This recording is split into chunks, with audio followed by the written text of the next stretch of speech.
فاكرين آدم الشاب اللي كان راجع من شغله زهقان وتايه ولقى شنطة سودة مرمية جنب الزبالة؟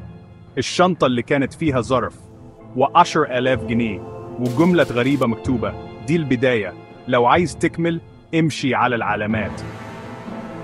من اللحظة دي حياة آدم اتشقلبت. هو فعلا ماشي ورا العلامات، كل سهم بالطباشير كان بيوصله لظرف جديد، ومع كل ظرف الفلوس بتزيد. بس في ظرف معين لقى باسورد وجنبه لينك لموقع.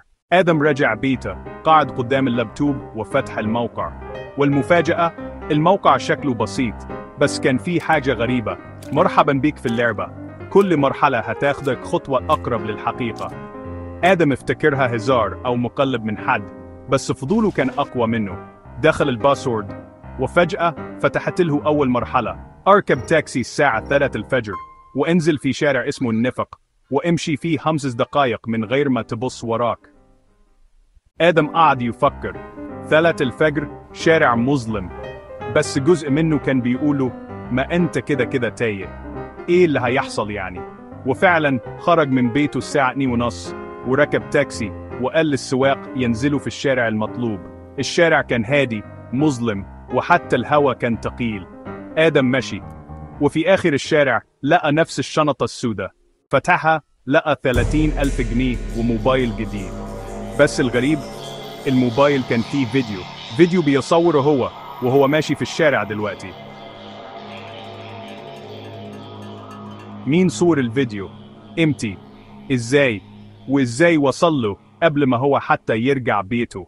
والمفاجأة الأكبر رسالة صغيرة مكتوبة على شاشة الموبايل: أحسنت، دلوقتي التحدي بقى شخصي. آدم اتجمد مكانه بس جواه حاجة كانت تتحرك.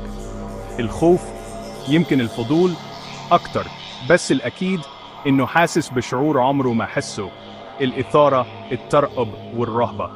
رجع البيت، فتح الظرف اللي مع الشنطة ولقى جواه شريحة موبايل وورقة مكتوب عليها: لو عايز تكمل يبقى لازم تسيب اسمك وتبدأ من جديد كأنك عمرك ما كنت.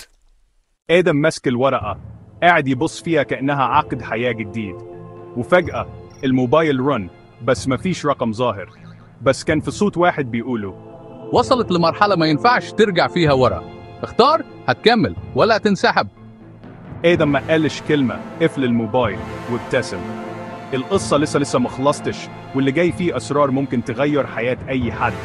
لو عايز تعرف آدم هيختار إيه، واشتراكك في القناة هو أول خطوة، وفعل الجرس عشان الجزء الثالث هيفجرك مفاجآت.